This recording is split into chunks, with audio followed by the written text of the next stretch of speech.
Oi pessoal, vamos falar de algo para, dar um up aí na nossa vida espiritual. A palavra de Deus fala do joio. No livro de Mateus fala sobre o joio, que foi lá o seu Senhor, deu ordem para que plantassem o trigo, semearam, e no meio do trigo nasceu o joio. E os seus servidores foram questioná-lo se a semente não era boa, por que então nasceu o joio no meio do trigo? Jesus, nessa parábola, ele está nos ensinando algo.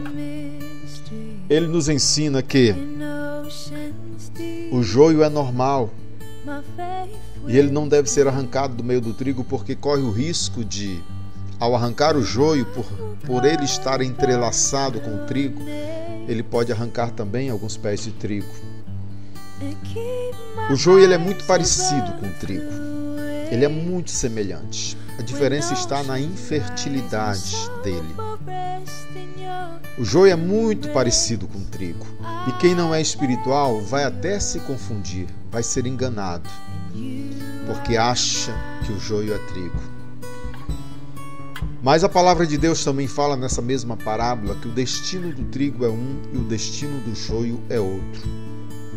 Na hora certa, o próprio Senhor vai determinar aos seus servos da colheita que eles façam o trabalho de arrancar o joio e transformá-los em feixes e lançar no fogo. Esse será o destino de todos os que fazem a vontade de Satanás dentro da igreja. Por isso você não deve se impressionar quando alguém dentro da igreja, você não deve se impressionar se essa pessoa te decepciona com alguma coisa. Porque é bíblico. O joio é semelhante ao trigo e ele deve estar no meio do trigo, mas da mesma forma, na hora da colheita, ele será separado do trigo e lançado no fogo. Da mesma forma, a pessoa que está de engano dentro da casa do Senhor, porque foi plantada lá pelo próprio inimigo, a Bíblia chega a chamar o joio de filho do diabo. E você, que é trigo, muitas vezes fica se impressionando com as atitudes do joio. Mas você não deve se preocupar com o joio. Você tem que se preocupar com a sua caminhada espiritual. Tem gente que diz, não vou para a igreja porque lá acontece isso, acontece aquilo, tem fulano lá que é assim, tem outro que é assado. Ei, se preocupa com a tua jornada espiritual. Tu vai para a igreja para melhorar a tua relação com Deus, para se santificar e buscar uma salvação que é para o trigo. Ao joio já está reservado o seu próprio destino, que é o fogo. Uma vez Deus mandou falar para um irmão, que se ele estivesse num lugar, numa rua, e contra ele viesse uma carreta desgovernada, o que ele faria? E ao mesmo tempo viesse ao lado dele, andando ao lado dele, pessoas xingando, cuspindo, criticando. O que ele faria?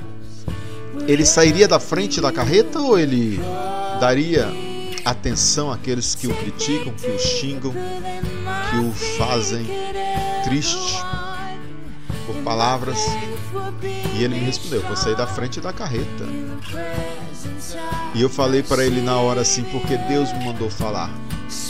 A carreta é o próprio Satanás, que tem poder para te matar espiritualmente.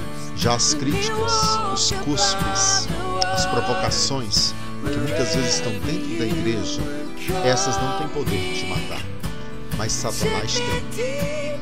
Portanto, nós todos temos que fugir da carreta, sair da frente, buscar refúgio, porque a carreta pode, que é Satanás, destruir a nossa caminhada espiritual. Já as críticas não podemos dar ouvidos a elas, porque elas têm o poder de destruir só se dermos atenção a elas, só se nos distrairmos com essas críticas, para que Satanás nos pegue de surpresa. E esse irmão, pouco tempo depois se desviou da igreja. Ou seja, se distraiu com as críticas. distraiu com as acusações e Satanás o pegou, o atingiu em cheio. Deus abençoe a tua casa. Pense nisso. Na igreja tem joio, tá? Tem joio, sim. E é normal que eles estejam lá. E muitas vezes, por não orarmos, não buscarmos, não estarmos tão assim na presença de Deus, né? Fervorosos, o inimigo lança essas pessoas para nos enganar, para nos iludir, para parecer que são trigo e na verdade já estão condenados. Isso é dentro da igreja, tá? Deus abençoe a tua vida, a vida da tua família.